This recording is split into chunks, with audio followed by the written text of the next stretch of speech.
ang dami nyo pala, oh. May alam kayo kung ilan kayo ngayon? Hindi? Okay, yan sila lahat, guys. Guys, isang ng aking part. Ako yung kasunod ng isang speaker about sa module ng PDOS. Ako naman nakasunod, guys. Oh. Maganda na po kayo mga guys. Kasi dito talagang walang tulog pagdating sa part ko. May inaantok ba kanina? May inaantok? Kanina nakaupo ko dyan. Kanina pa lang ako nakaupo. Hindi man lang kayo gumagalaw kung hindi na lumabas yung speaker eh. Di ba? Nawala yung tubig ko. Sandali lang. Ay, ito pala. Lahat ba kumain ha? Hindi. Sino ang hindi pa kumain? Taas yung mga kamay. Kayong lahat. Lahat ba ay gutom na? Yes. Okay. Sino ang gutom? Taas yung mga kamay. Ayan. Sino ang hindi gutom? Taas yung mga kamay. Walang tumaas. Ang sa isipan lang, nakatingin na sa akin, pakialam ko sa'yo. Bilisan mo kasi gutom na talaga kami. Okay. Actually, pagdating sa part ko, wala talagang gutom. Walang antok. Bakit? Pag nakita ko, inaantok ka, normal lang, magugulat ka na lang, bigla na lang angat yung puwit mo sa upuan. Ma'am, gusto mo ba yun? Ha? Okay, yan. So, walang tulog. Okay? Walang tulog, no? At lahat, after ko mag-talk dito, paglabas nyo lahat mamaya dito, makauwi na lang kayong bahay, masaya pa rin kayo. Ayos ba? Ayaw ko. Yan, thank you sa may mga kamay. Okay. Sa mga walang kamay, thank you rin po sa inyo. Okay. Ngayon, bakit sabi mo na masaya pa rin kami? Kasi, pagdating mo ng bahay o pag alis mo kanina, kadalasan iba, nagmamadali, parang may problema. Nagtaka si Mrs. o si Mr. Bakit? Parang may problema ka. Hindi mo na pinapansin. Pero pag uwi mo, pagdating mo, magugulat na si Mr. o si Mrs. Wow, mahal, kamusta ka na? Bakit parang sobrang mong saya? Di ba? Nagtataka si Mrs. o si Mr. Hindi man lang sumasagot. Ngiti pa rin ang ngiti. Yun pala, nalipasan na ng gutom. Uy, nalipasan na ng gutom. No? Bakit? Mulang alas 10. Alas 10 ba kayo dito kanina? Alas 10? No. Wala pa rin kain hanggang ngayon. Wala pa kayong baon? Bawal ba? Ano sabi?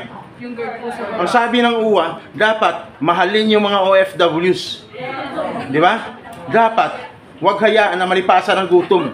Kasi bakit? PDOS pa lang, nalipasan ng gutom. Kawawa naman. Di ba? Hanggang pagdating sa labas ng bansa, dapat alagaan ang sarili. Kasi bakit? Di ba dumaan nga kayo ng medical? Bago mag-apply pa lang, pag hindi ka pumasa, may fasting pa. Pagkatapos, ganito na lang ang mangyari, walang kain-kain. Grabe. Sus ngayon, kaya dapat, no? Okay lang, mabubusog din naman kayo. Paglabas yung mamaya, busog na kayo ng hangin. Okay! May nakakilala na ba sa akin? Wala pa? Wala pa? Hindi pa yung kumplito, binanggit ni Bong. Gusto mo malaman pangalan ko, totoong pangalan ko? Hindi na po? Ayaw mo na? Sige. Okay. Ang dami nyo. Ang dami nyo. Kaya sa hindi na makita dyan, no? Silip na lang kayo dito mamaya. Okay. Tutukan ko yung marami. Okay. Pakilala, may mga ballpen ba? Lahat? Okay. Tingnan natin kung magsulat yung pangalan ko. Okay. Wait lang ha.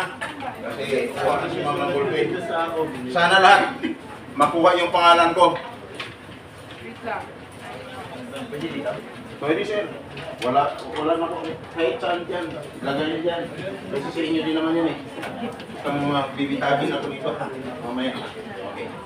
Okay, meron po sila. Mga online. Di ba rin, nakikita naman nila ako. Pero sila hindi ko nakita oh. Nakita ko, kurtina. Ng bahay. Ewan ko, nag-online ba talagang iba? Hi guys. Gusto kayo dyan. Okay, di makikita. Okay, may pangalan. My name is... Gusto mo naman? Bilang kami Mr. Sam Carhosa, tagapagsalita ng MIPA o FW ng Mandalay Yesterday. Nandito rin kami ang iba nagtatanong, Mr. Sam, bakit kayo nandito? Nandito kami dahil sa nakarang mga services para sa inyo. Ang iba nagtatanong, Mr. Sam, ano naman ang mga services na ang lagi kong sagot? Ganito, mamaya, inyong malalaman ang buong detalye sa aking pagbabalik. Ang bilis, oh. Ang bilis. Okay. Pangalan ko, Sam. Pinaganda ko lang kasi sa probinsya kasi ang pangalan ko Samuel. No? Ngayon, sa Manila na ako, siyempre, kunting ano naman, no? Mr. Sam. Yeah, Mr. Sam. Sam. Nag-prepare pa ng poll. Okay! Mr. Sam. Ang dami nyo. Pinakabahan ba kayo? Ako. Wala kayo. Sa likod, okay na kayo dyan? Wala nang inantok? Kanina ang daming antok, eh, no? Okay, Sam Carhosa. Magtatanong lang. Sino ang mga ex-abroad? Taas yung mga kamay. Ex-abroad. Taas. 15. First timers. Taas yung mga kamay. Kaliwa kanan po. 16. Sabi nila, ang bilis magbilang. Hindi ako nagbibilang. Basta, kung sino ang mas marami, yan ang pinapakuli ko. Ang ex-abroad is 15, ang first-timers is 16. Alin ang mas marami? Ang ex-abroad o first-timers? First-timers. Okay. Sino ang ex-abroad na umabot ng 20 years sa labas ng bansa? 20 years. Ma'am Lerica.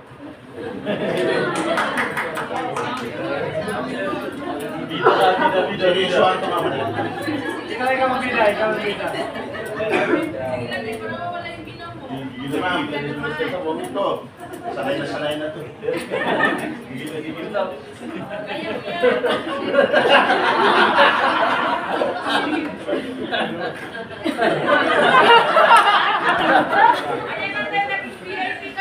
Ma'am, magtatanong lang ako, sino mag 15 years sa labas ng 15 years? Wala, 10 years. Ma'am, nabitag pa. Ikaw naman isang labas. Takot na sila. Ma'am, anong trabaho mo dati sa labas ng bansa? DH. Okay, sir, saan ka pupunta?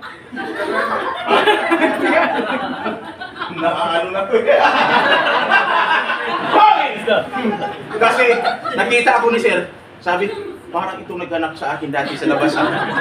Oo, kasi yung kamera na to, maraming hinahanap yan. Ang trabaho ko, hindi lang dito sa loob hanggang sa labas. Kaya lagi kong may kamera. Hindi ko nahuli sa labas, dito ko nahuli sa loob. Ito na siya ngayon. Ma'am! Anong pangalan niyo, ma'am? Michelle. Anong apelido? Santiago. Ma'am, taga saan po kayo? Taga Bacolod ka? Okay, saan sa Bacolod? Taga Bacolod. May taga Iloilo? Taga saan naman Iloilo? Kinakabahan ako. Ma'am! Nung una mong pag-alis, nagpidos ka ba noon? Okay. Saan ka nagpidos noon? Dito rin. Wala ka na ibang pinagpidosan? Okay. Nung magpidos ka noon, ano pangalan nagpidos? Hindi mo alam. Nakita mo ba ako noon? Nung magpidos ka noon, nakita mo ako? Ha? Nakita mo ako noon? Hindi. Hindi mo ako nakita dahil wala naman talaga ako doon. Ngayon mo lang ako nakita kasi nandito ako ngayon. Tama?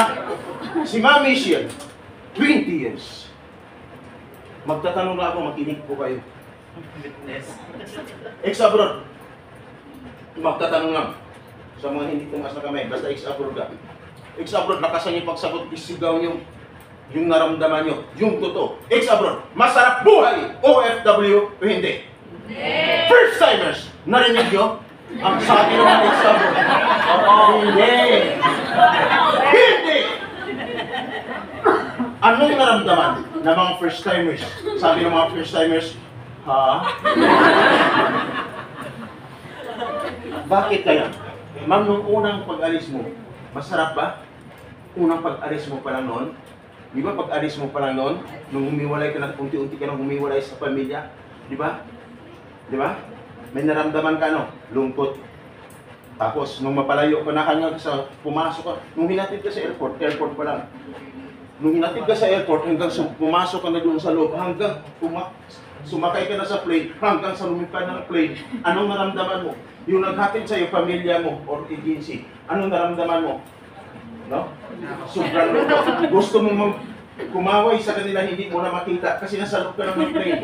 Hanggang sa lumipad na ang plane, pumasok na doon sa ulap, hindi mo talaga makita. Kaya anong silip mo. Bibigit ka pa sa may bintana, wala ka nga makikita. Kundi sila, ganun din. Ganun ang ganun. Wala na talaga. Hanggang sa dumating sa labas ng bansa, pagdating mo doon na mag-uumpisa. Yung ano, sabi ng isa, kalbaryo. Umpisa yung hirap, sakit ng maramdaman mo. Tama? Kinabukasan, o trabaho ka ng trabaho. Kinabukasan, yung gutom na ramdaman mo sa Pilos, mas mahigit pa. Pagdating doon, tama? Ngayon, yung pagod ka ba? Kasi may employer ka na eh. Tapos, nung gusto mo muli ng pagkain, wala kang hingi ng pagkain kasi ang pamilya mo, wala naman talaga doon. Kaya gusto mong kamain, gutom ka na, pagod. Ang gagawin mo, ano? Self-service na lang. No? Kaya, pay as you order. Parang gano'n, no? Ngayon, doon ang lungkot. Pagdating ng gabi, gusto mong matulog, wala na talaga. Pero nakapag-isip ka na tumawag sa pamilya. May cellphone ka ba, ma'am? Dati wala. Yan ang mahirap na guys. Walang cellphone noon. Ngayon, pwede ka na mag-cellphone ngayon. Pagtawag mo, tawagan ni ma'am ang kanyang pamilya sa mga ex-abroad yan. Nung tinawagan nyo, medyo lumuwag ang pakiramdam. Bakit? Lumuwag ang pakiramdam. Tapos, nung tinawagan mo, nakita ko siya. Dahil uso na ngayon ang video call. Nakita ko siya sa cellphone. Nakita ka rin niya. No? Nakita ka niya. Ang problema, guys, biglang nagkaroon ng brown out. Yung mag-brown out, wala ng signal. Nawala siya. Nawala ka rin. Tama? Sobrang sakit ang mararamdaman mo. Pero, pagkatapos sa sunod naman ng araw, trabaho ka ng trabaho, hanggang sa palapit ng palapit ang sahod mo, hanggang sa sumahod ka. Wow! Sobrang hirap. Sobrang sakit. Sobrang sarap naman. Bakit? Nakapag-isip ka na.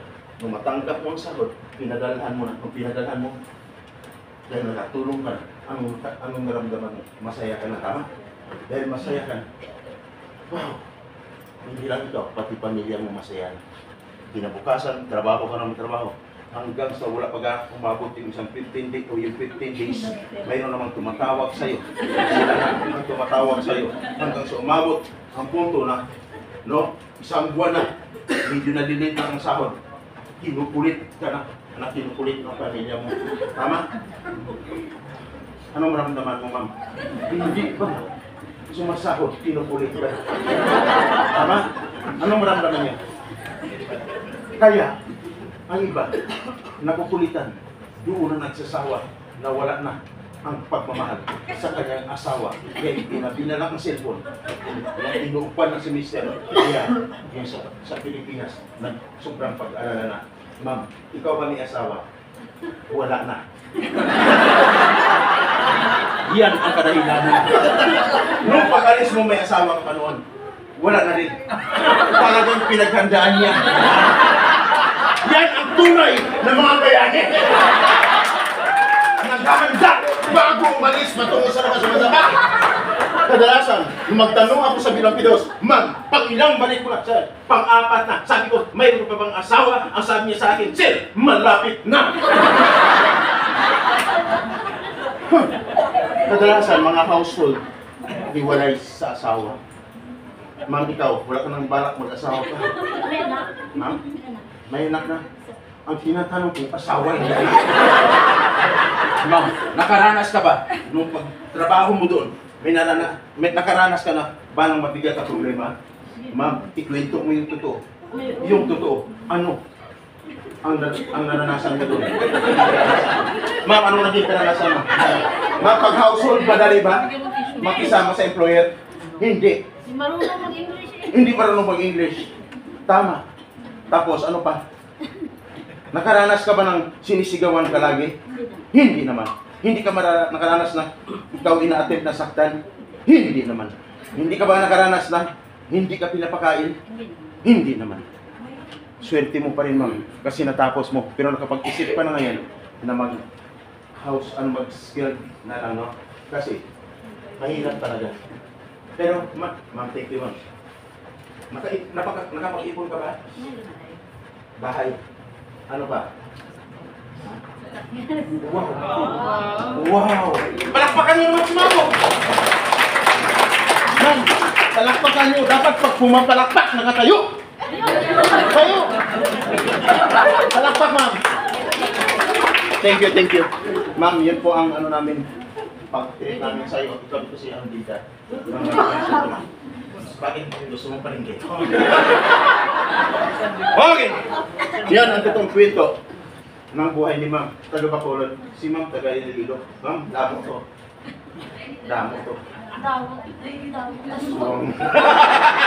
Okay! May natutunan. Si Ma'am, 20 years. Ma'am, ano ang dapat gawin ng mga OFW, mga first timers pala, anong dapat gawin nila? Pag nasa labas ng bansa. Kasi maraming hamon, pagsubok pagdating sa labas ng bansa, ano dapat nila gawin? Ha? Pinagalitan. Pag pagalitan ka, palabasin mo dito. Butas na ba yan? Si Ma'am, binutasan na bago manis. Kaya pag narinig niya, palabasin na lang dito. Ikaw, sir, handa ka bang palabasin? Siguro, magaling ito kumanta. Kung ako ang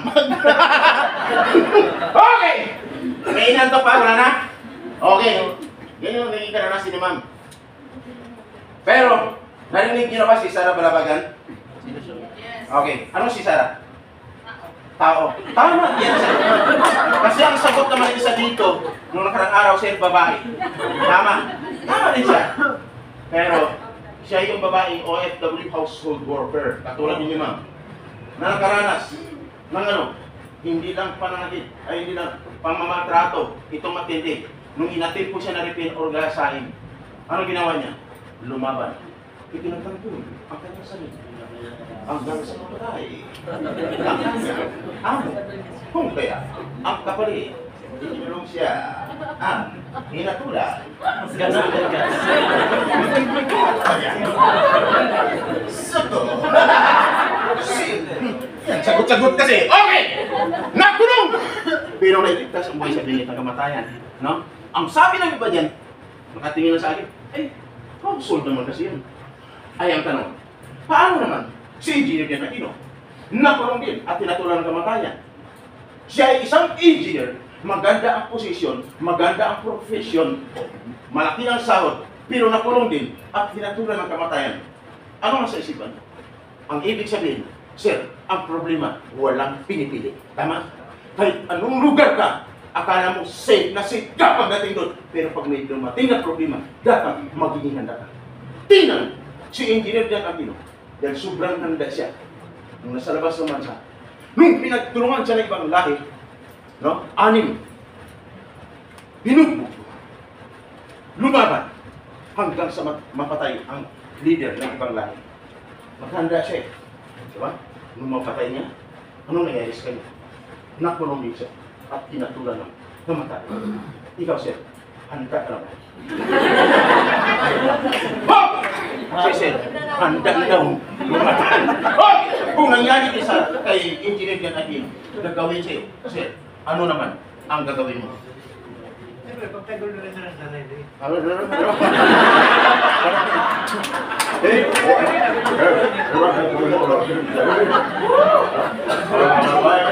Okay!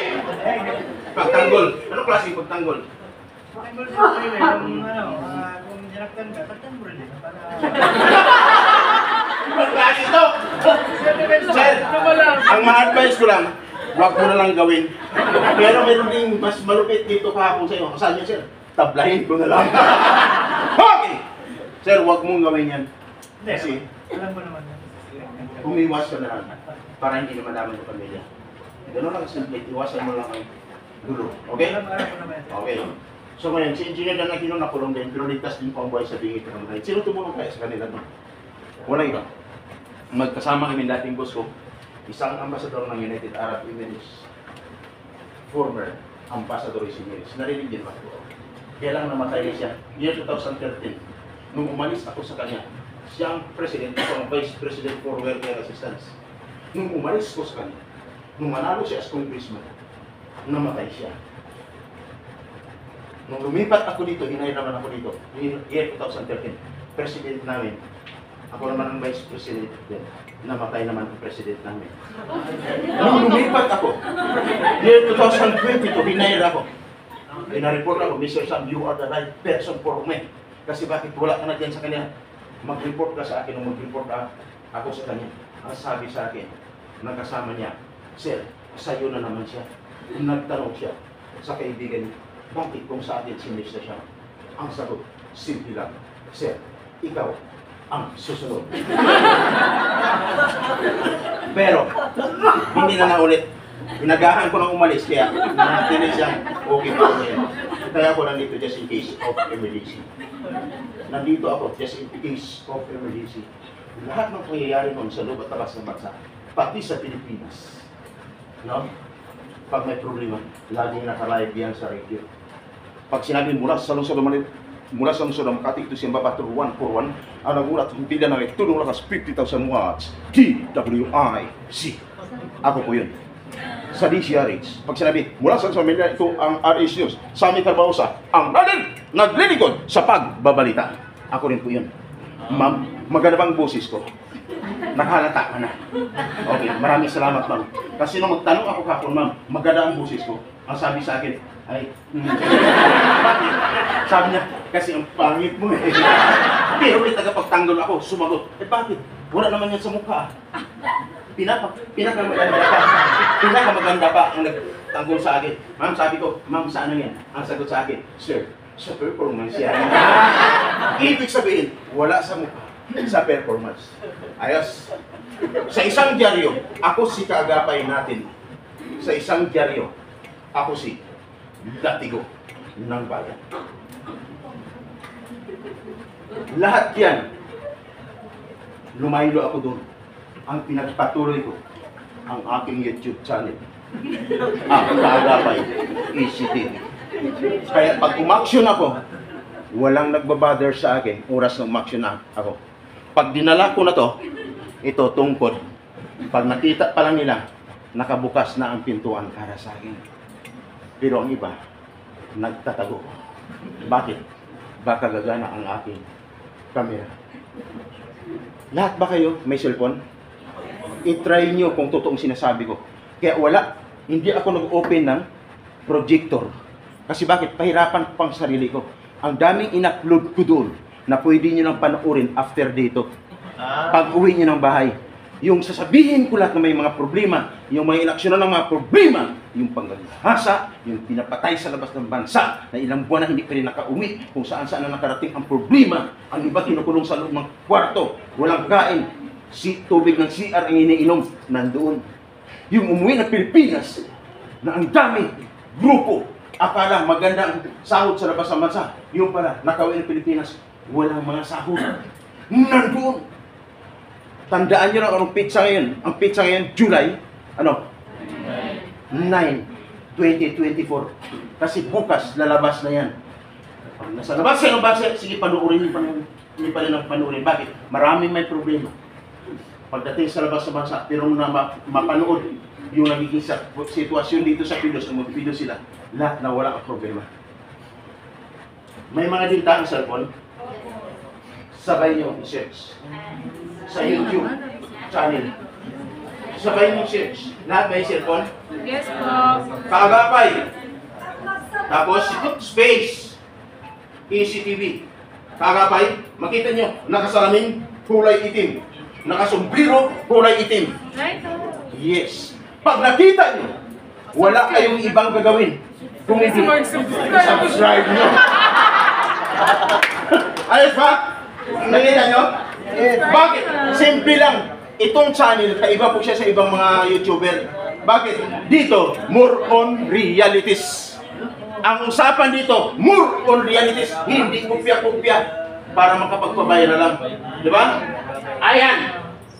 Sa mga hindi o walang data, mamaya, pag uwi ng bahay, sa kanyo na lagyan ng load cellphone nyo. I-search nyo na lang doon. Karabay, space, tapos ECTV. Sierra, Charlie, Tango, Victory. Ang ibig sabihin yan, hindi television yung TV, kundi True Blood. Sam Carbausa, True Blood. Okay? Ibig sabihin, akin, no copyright. Malinaw? Okay, Mr. Sam. Ano pala ang totoong pag-usapan natin ngayon? Ganito. Lahat ba kayo nakapag-sign na ng kontrata? Okay. Batas ang pag-usapan natin. Batas na ito dapat alamin nyo. Kasi ang isang OFW dapat bago umalis, dapat alam niya kung anong kinasukan niya. Malinaw? Ayaw ko na mangyari sa inyo, mangyari sa iba.